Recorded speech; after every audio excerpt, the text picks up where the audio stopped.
Olá pessoal, saudações. Hoje, galera, nossa última aula do bimestre de Sociologia, tá?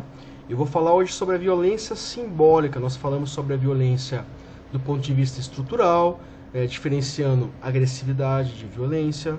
Falamos sobre a relação que existe entre a sociedade, o Estado e a violência. Falamos sobre a análise que o Michel Foucault, faz em relação aos processos de disciplina aplicados pelas sociedades no contexto da pós-modernidade, no caso, no final da modernidade, onde nós temos uma outra lógica inserida, que é do direito, né?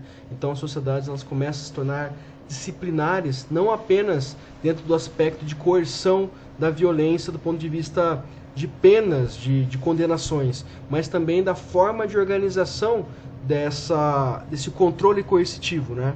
Então o panótipo, que é aquele modelo, aquela engenharia que demonstra uma sociedade que ela vai se basear agora na vigilância constante.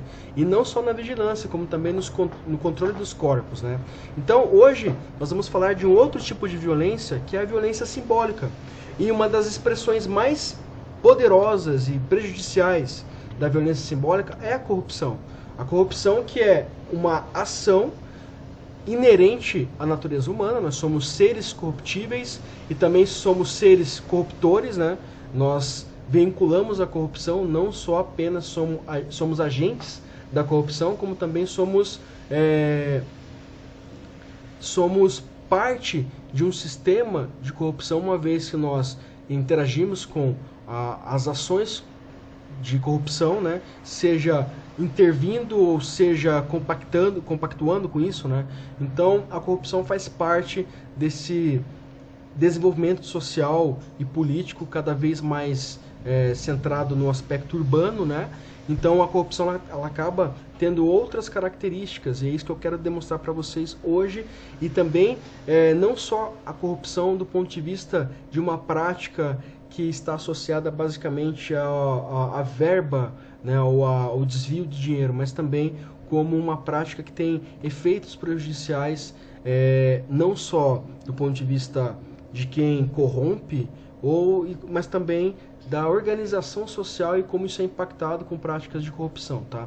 Então a corrupção o termo corrupção, né, vem do latim corruptus, que significa quebrando em pedaços, né? O verbo corromper significa tornar pútrido.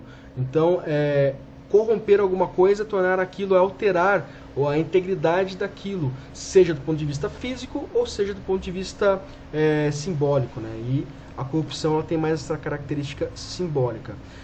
Só que a corrupção mesma, como nós entendemos, ela teve essa conotação a partir das obras do Sutherland, que é um sociólogo estadunidense, que ele cunhou o termo white collar crimes, que é basicamente esses crimes que ocorrem a partir da posição social que alguns indivíduos têm em relação aos outros, né? Então, são pessoas que têm uma posição econômica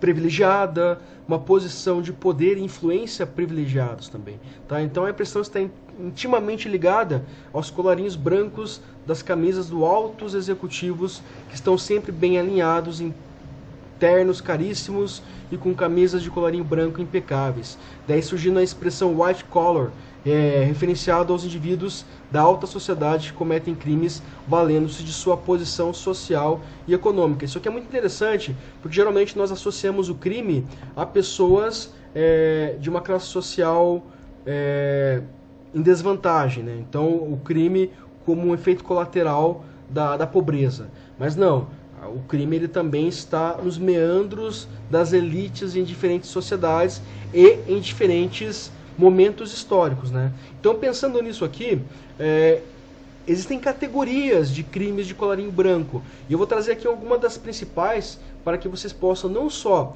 entender do que se tratam, mas também desenvolver um vocabulário político e olhar com uma outra perspectiva para a política mundial e para a política do país de vocês, tá? Então aqui o primeiro conceito descritivo desses crimes de código em branco é o corporativismo, né?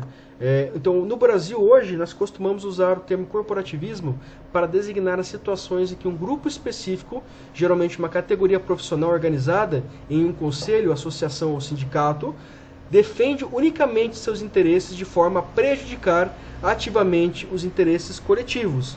Então, basicamente, é quando uma pessoa, ela estando no poder, ela vai beneficiar apenas os interesses que lhe convém, tá? E isso está associado também a uma força que depende de organizações que sejam até mesmo não só públicas, né, mas também privadas, tá, que vão se associar aos interesses políticos, né? Então, por exemplo, as bancadas que existem no Congresso, né, a bancada ruralista, bancada da bala, bancada LGBT, então são corporações que vão procurar agir politicamente dentro de uma organização, de uma comunidade, pensando nos seus interesses. Isso necessariamente não é algo ruim, tá? O problema é quando você coloca esses interesses corporativistas à frente de pautas que são universais ou à frente de uma prescrição constitucional, por exemplo, né? Então, quando você, por exemplo, pensa em proteger os interesses de uma bancada rural em detrimento do meio ambiente, por exemplo, tá? Quando você pensa a corporação, os interesses de uma corporação, para além daquilo que é do bem comum, né? Que é do coletivo, tá? E aqui, um dos principais agentes desse processo corporativista, né, é o lobista, né? E o lobby na política é, por definição, toda e qualquer prática exercida por pessoas ou empresas para influenciar os espaços decisórios do poder público, atuando tanto no executivo quanto no legislativo, né? Então, aqui, outra coisa, antes de nós entendermos isso, é importante nós distinguirmos a pressão, os grupos de pressão, ou seja, pessoas que tentam pressionar o poder com manifestações, greves, em relação às pessoas que fazem parte de instâncias de poder que já estão consolidadas. Então, por exemplo, um CEO de uma empresa que vai jantar com um senador para pensar uma lei. Então, esse é um lobby. Outra coisa interessante também é que o lobby, nos Estados Unidos, ele tem muito mais atenção, porque essa prática lá já vem desde lá do New Deal, né? Do momento em que os Estados Unidos teve que reorganizar a política econômica, trazendo subsídios estatais para as empresas, tá? Então, hoje, quando um lobista entra no parlamento, ou quando um lobista ele se encontra com um político, a imprensa está muito atenta. O Brasil, de uns tempos para cá, está um pouco mais atento em relação a isso, né? A imprensa está muito mais atenta nessas relações, em decorrência dos escândalos de corrupção envolvendo empresas privadas, grandes corporações, associadas ao poder público, tá? Então aqui basicamente o lobby é uma forma de comunicar, debater ou de tentar convencer parlamentares ou executivos do governo, além de funcionários próximos como assessores e secretários, a tomar uma determinada decisão para atender os interesses particulares ou gerais. Nem sempre o lobby deve ser considerado uma prática errônea, imoral ou negativa. Por exemplo, se um grupo civil realiza um abaixo-assinado para não aprovação ou sanção de uma lei, há aí um caso de lobby sendo praticado. No entanto, essa prática é mais comum na chamada política de bastidores, em que grupos ou bancadas organizadas atuam nos corredores do parlamento para influenciar políticos a aprovarem ou reprovarem determinadas ações públicas. Se vocês quiserem entender o que é isso de uma maneira bem ilustrativa, assistam a primeira e segunda temporada daquela série House of Cards. Ele mostra muito bem como é que ocorre essa relação entre corporações e o poder instituído, tá? Isso também ocorre com presentes, com chantagens, com favores e assim por diante, né? Então é uma prática muito recorrente no mundo político contemporâneo. Então, a partir disso nós temos também o clientelismo, que é muito parecido com o corporativismo, mas aqui com algumas características um pouco mais sutis no caso. Tá? O clientelismo se caracteriza de maneira geral por uma forma de relação entre diferentes atores políticos envolvendo concessões de empregos, benefícios públicos e fiscais, vantagens econômicas, obras, donativos, etc.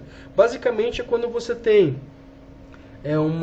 um projeto de lei ou uma reforma política, no caso, uma reforma da Previdência, e você precisa de votos no parlamento. Isso acontece muito mais numa lógica republicana, com poderes interagindo, né? O executivo, o legislativo e o judiciário, onde você tem o executivo precisando do legislativo para aprovar um projeto de lei ou uma reforma que vai beneficiar um projeto do executivo. Então você oferece, como por exemplo o executivo controla as finanças do Brasil, no caso do Brasil, de uma nação que tem esse modelo político, que vai ali, de certa forma, prometer benefícios para um grupo de pessoas que tem que votar essa lei, tá? Um caso clássico disso aqui, pessoal, no nosso contexto aqui, é o que aconteceu em 2015 no Paraná, onde o governador Beto Richa precisava de verba para pagar as dívidas do Estado, as dívidas da máquina pública do Estado, e ele queria tirar o dinheiro da Previdência dos servidores, e para isso ele precisava dos parlamentares da LEP, né, da Assembleia Legislativa do Paraná. E eles foram votar essa lei, né, para beneficiar esse projeto do Poder Executivo. Inclusive, os professores fizeram pressão naquela época, né, foram rechaçados, foram agredidos, tá, porque eles não queriam que essa lei fosse aprovada, porque representaria tirar o dinheiro da Previdência dos servidores, portanto, dos professores de escolas públicas, para pagar esse rombo, né? Isso seria muito arbitrário, né? Foi muito arbitrário, porque essa lei foi aprovada, porque nós não sabemos se esse dinheiro que foi tirado da Previdência dos servidores vai ser reposto, né? Então, daqui a um tempo, quando esses profissionais forem se aposentando, que nós vamos saber de fato o estrago disso. Mas esse é um exemplo de como nós não sabemos quais foram os favores, quais foram as negociações que foram feitas entre o governador e os parlamentares, mas aqui é um exemplo de como, a partir de um interesse de um poder instituído, da manutenção de um poder, isso pode acontecer. Obviamente que o clientelismo ele ocorre por décadas, séculos, né? Mas eu peguei um exemplo mais próximo para vocês entenderem como é que funciona. E uma das extensões do clientelismo... pessoal, esqueci de falar aqui, né? Qual que é a diferença fundamental entre o clientelismo e o corporativismo? Que o corporativismo ele vai pensar no interesse de uma corporação, de um setor da sociedade. Já o clientelismo ele é mais destinado a uma relação entre o governo e os membros do governo, né? Em outras instâncias de poder e também de indivíduos em específico dentro de esquemas, etc., né? E o nepotismo ele se enquadra muito nessa questão do clientelismo, porque basicamente é quando você traz pessoas de confiança para o poder, né? E obviamente o clientelismo ele é prescrito na nossa Constituição como algo digno de sanções criminais, né? Então é um crime, mas existem mecanismos que fazem com que o nepotismo tenha outras caras, né? Então aqui só para a gente compreender, o termo nepotismo deriva do latim, mais especificamente da palavra nepos, sobrinho, ou nepotis, neto. Nos primeiros séculos da era cristã, os parentes dos papas eram agraciados com vantagem na administração pública do Império Romano ou com cargos ligados ao clero. Daí o termo nepotismo passou a ser empregado para designar o favorecimento de parentes na administração pública. Tá? Hoje existe o nepotismo cruzado, que é basicamente uma forma de burlar a criminalização do nepotismo. Então, por exemplo, vamos supor que eu sou um deputado, tá? E eu quero colocar como meu assessor meu filho. Só que eu não posso fazer isso porque é crime. Então o que eu faço? Eu faço um acordo com um outro deputado que é meu amigo, que é meu brother, né? Então faz o seguinte, fulano, você contrata o meu filho para ser o seu assessor, teu secretário, e eu contrato o seu filho para ser meu secretário. Só que basicamente eles vão trabalhar nos gabinetes respectivos, meu e seu, tá? Então isso é uma forma de você burlar essa criminalização do nepotismo e colocar pessoas. Então isso é um nepotismo cruzado, uma prática inclusive muito comum aqui no Brasil, né? E isso faz parte de uma outra prática que é o fisiologismo político, tá?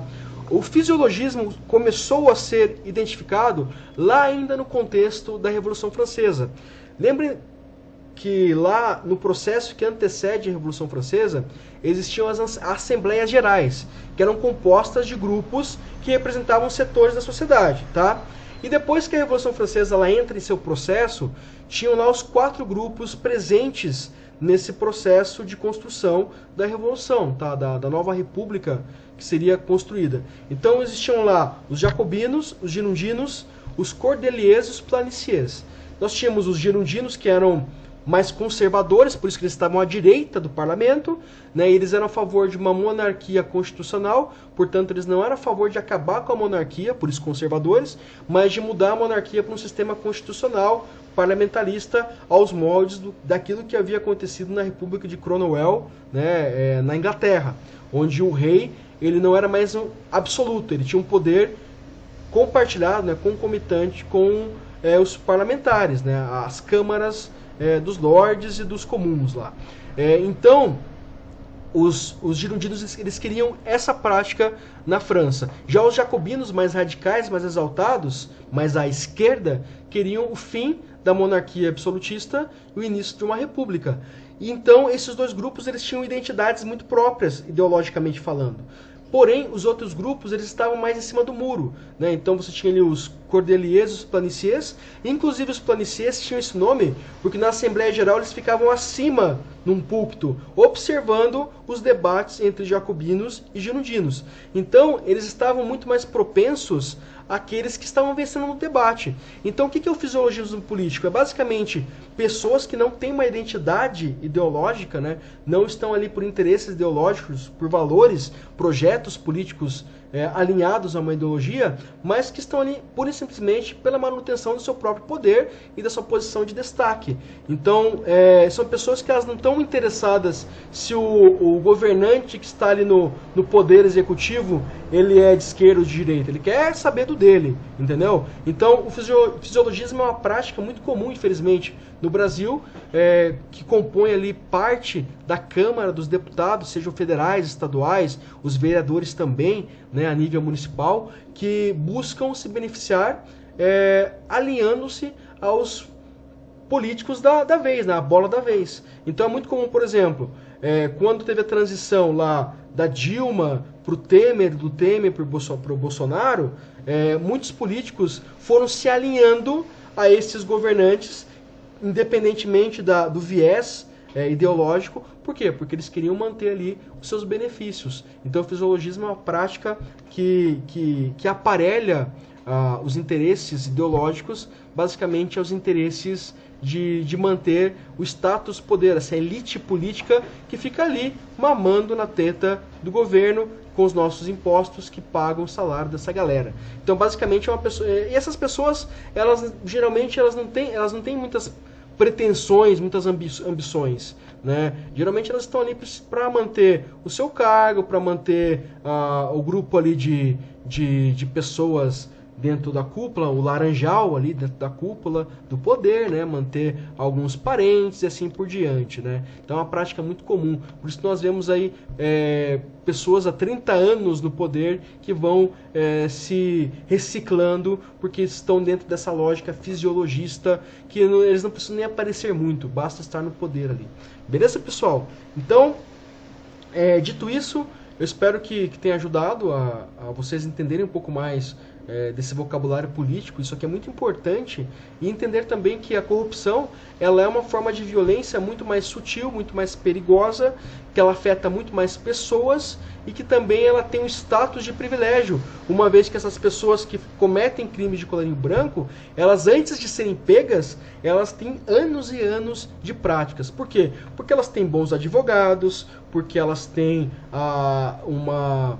um lugar privilegiado dentro da sociedade, são pessoas notórias, né? São pessoas com visibilidade, são pessoas muitas vezes que têm um status perante a sociedade positivo, tá? Então é muito mais fácil porque você tem o sistema a seu favor, né? Então é muito mais perigoso o crime de colarinho branco comparado aos outros crimes, a meu ver, né? Porque impacta muito mais, impacta não apenas um contexto específico, mas muitas vezes anos e projetos a longo prazo, a médio e longo prazo, que são afetados por práticas de corrupção. Tá? Também uma coisa importante a pontuar, pessoal, é que nós não podemos comparar aquela corrupção de pessoas que, por exemplo, sei lá, furam uma fila com alguém que está no poder. São práticas de corrupção, sim, são práticas que indicam uma corrupção da moral humana, dos valores humanos, mas não podemos comparar o poder de ação e o impacto de alguém que fura uma fila com alguém que está, sei lá, numa secretaria de saúde, por exemplo, e que desvia dinheiro numa pandemia, por exemplo. Né? Desvia dinheiro da saúde no meio de uma pandemia. Então é diferente o impacto disso tudo. Porque o homem ele é sim corruptível e corruptor. Né? Faz parte da natureza humana essa característica de buscar se beneficiar. Tá?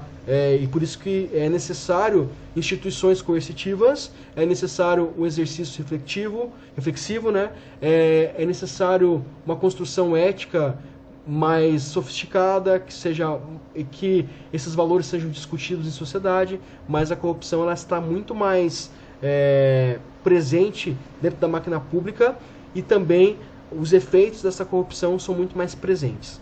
Beleza, pessoal? Então, espero que vocês estejam estudando para avaliação.